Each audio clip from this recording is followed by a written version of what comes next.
Okay, let's look at the final example under the third series of examples on projectile. There's a final example under the third series of example. A body is projected downward at an angle of 30 degrees with the horizontal from the top of a building 170-meter high. Its initial speed is 40 meters per second. At what angle with the horizontal will it strike? Now, this is a different question. Now we are dealing with landing velocity. At what angle with the horizontal will it strike? Now, quickly, let's get our diagram out. This is our diagram here.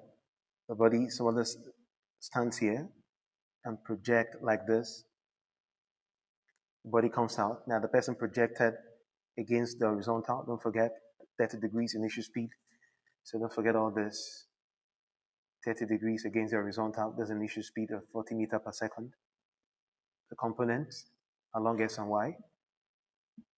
Initial along Y. Initial along X. So initial along Y, we've gotten that a couple of times, is 20 meters per second.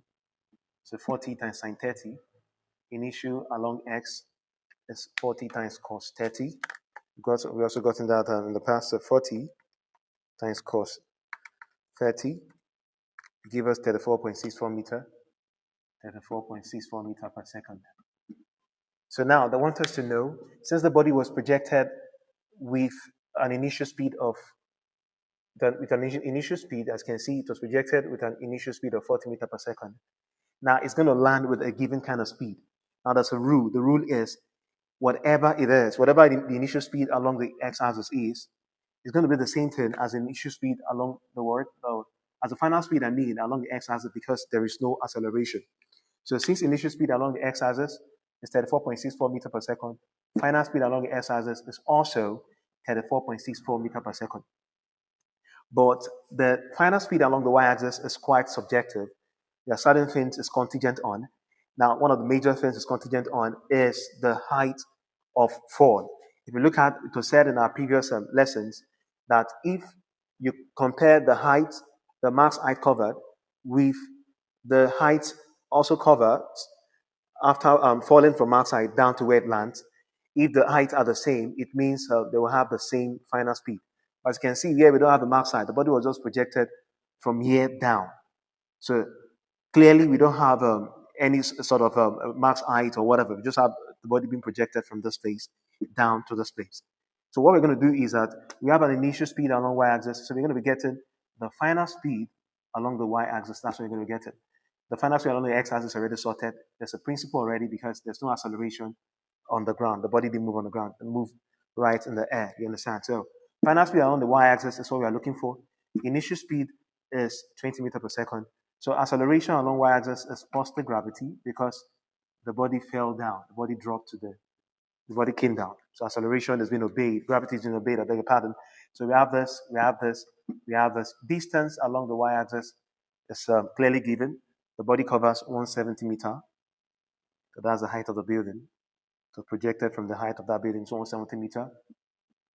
So we have this, we have this, we have this. So we have all our parameters. So what is the best equation of motion to use to get this, to get our final velocity? V equal to v squared equal to u squared along y-axis plus 2as distance along y-axis, which is the height also. So you're looking for this final v squared. Initial speed is 20 raised by 2 plus 2 times acceleration is 10 meter per second squared, then times the height, which is 170 meter. So final velocity v is equal to u squared. U squared is 400 plus 2 times this, 20, 20 times this, give us 3400, 3,400. So this 340 times this 3,400. So what do we have? Final velocity is, we have 3,800. So the square root of this, final velocity along the y-axis, the square root of 3,800. Let's get the square root of 3,800. That will give us 61.64, 61.64 meter. That's what we have. That is the final speed along the y-axis. So we have the two things we need well set out. The final speed along the x-axis, 34.64 meter. The final speed along the y-axis is 61.64 meters. So we're going to bring them together to get the angle of strike. We call it the landing velocity angle. I can call it that. So what do we have? The next thing, let's do that right here. Here we have 34.64 meter per second. All right, here we have 61. Right here we have 61.64. 61.64 meter. The square root to 61.64 meter right here, meter per second. 34.64 meter per second. So you can even get you can also get our landing velocity from this very angle. So what do we have? 61.64, 34 point, let me just read this right here, 61.64. So this is the angle to the horizontal we're looking for. So right here, let's get at this opposite, hypotenuse, and adjacent. So what's that going to be? That will be tan theta equals to 61.64 divided by 34.64. So what will be the angle? The angle is the tan inverse. The tan inverse of whatever answer we get from here. Tan inverse of this. So that's it. Let's use our calculator to get the angle. So tan inverse of 61.64 divided by 34.64. That's what we have, 61.64 divided by 34.64. 34.64.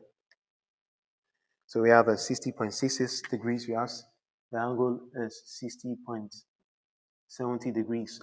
As you can see, the angle is different from this. So it's about 2 times the angle of projection. So what's the landing velocity? Our landing velocity also, we just square this, add them together, and get the square root. That's our landing velocity, as simple as ABC. So that's all for the first series of examples. So I want you to watch out for the very final example on this projectile, which is the 4th example. So if you found this very lesson resourceful, please subscribe to the very channel at Edu Mosaic, and also follow me on Facebook at Revelation Up, and share this lesson also with others. See you in the next lesson. Thanks.